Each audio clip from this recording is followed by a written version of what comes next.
Como hijos de Dios, claro que podemos tener un amigo que se haya extraviado del camino del Señor. Podemos sentarnos a comer con él. Trataremos de regresarlo al camino correcto. Eso es lo que hacía nuestro Señor Jesucristo. Y quiere que nosotros lo hagamos también, que rescatemos al que se extravió, que se separó del camino correcto, para que vuelva a tener un corazón limpio delante del Señor y no se vaya al infierno por una equivocación. Tristemente, hoy en nuestras iglesias se ha dejado de buscar a las ovejas perdidas. Se le ha dejado de hablar al pecador de las consecuencias de su pecado. Se ha dejado de condenar el pecado. Hoy muchos de los pastores ni saben si alguna oveja se extravió del camino. Ni siquiera las conocen. No saben las necesidades de las ovejas. No conviven con ellas. No les interesa hablar al pecador de su pecado para que la iglesia no se quede vacía. No les dicen las consecuencias finales de su pecado. Viven acariciando el pecado, es decir, acarician al mismo Satanás porque el pecado proviene de él, por mantener sus estatus.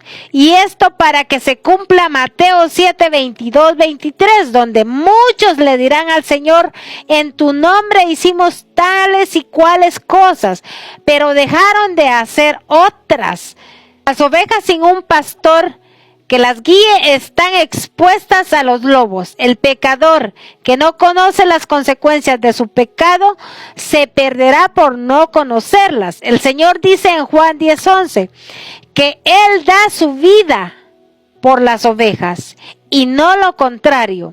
El trabajo del pastor o líder de la iglesia es velar por las ovejas para que no se extravíen, buscarlas hasta encontrarlas, cuidar que el lobo esté lejos de ellas, alimentarlas, curar sus heridas, limpiarlas si están sucias e incluso arriesgar su vida para defenderlas del peligro a la manera de Cristo.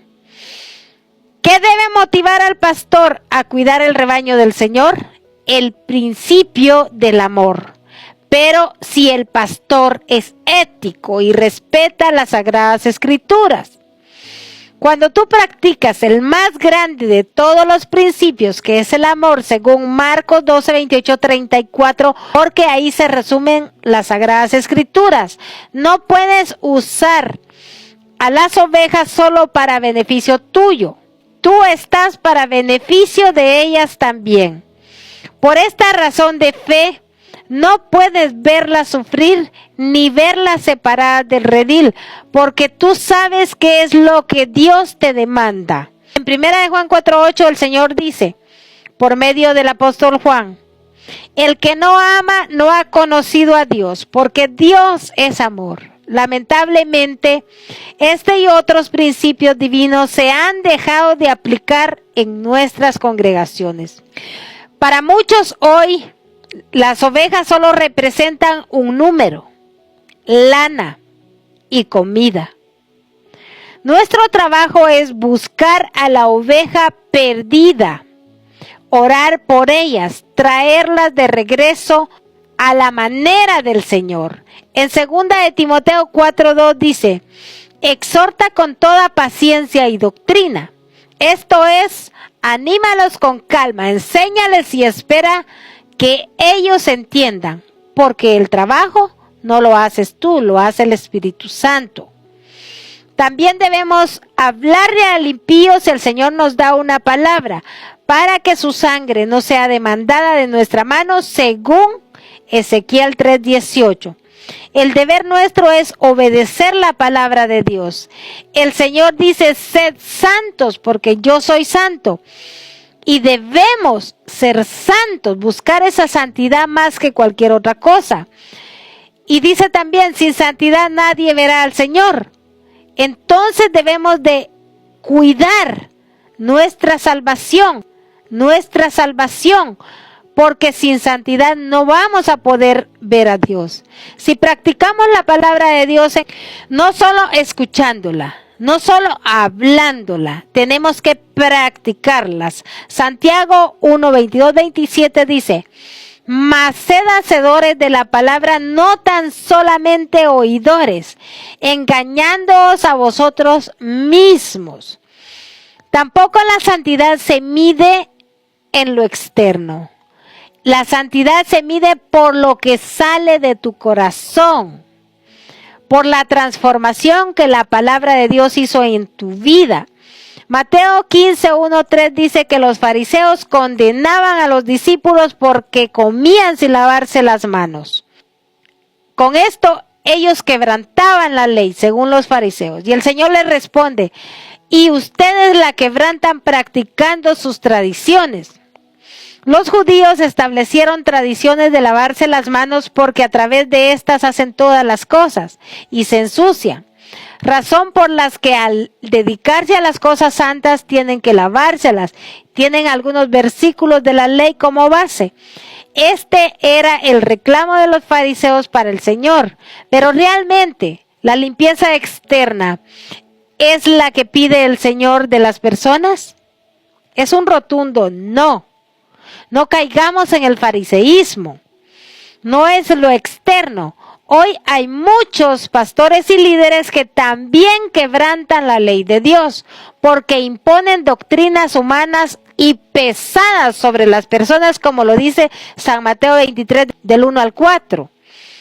También quebrantan las Sagradas Escrituras al no condenar el pecado, al no advertir al pecador, al no buscar a las ovejas y un etcétera. Como que se olvidaron de la ley de Dios y del destino del pecador. Veamos esta palabra para el que no tiene piedad, para el impío. Pero al impío Dios le dice: ¿qué derecho tienes tú de hablar de mis estatutos y de tomar mi pacto en tus labios? Pues tú aborreces la disciplina y a tus espaldas echas mis palabras. Cuando ves al ladrón te complaces con él, y con los adúlteros te asocias. Salmo 50, 16, 18. El pueblo de Israel no era muy distinto al pueblo cristiano de hoy, bajo el lente de las Sagradas Escrituras. Si piensan que no mencionar el pecado es amar a las almas, se equivocaron, ya que amarlas es advertirles de su pecado. Proverbios 13, 24 dice: el que escatima la vara odia a su hijo, mas el que lo ama lo disciplina con diligencia. Según Salmo 23, la vara o el cayado de Dios nos da aliento, porque con ella nos guía, nos corrige del camino equivocado. La vara de Dios es su palabra, y solo por medio de ella y de su Espíritu Santo podemos tener ese limpio corazón que demanda el Señor en esta bienaventuranza, porque es la única manera que nosotros lo vamos a poder ver a Él. Y al estar limpio, tampoco te olvides de tu semejante que está en las condiciones en las que tú estabas. Que Dios te bendiga.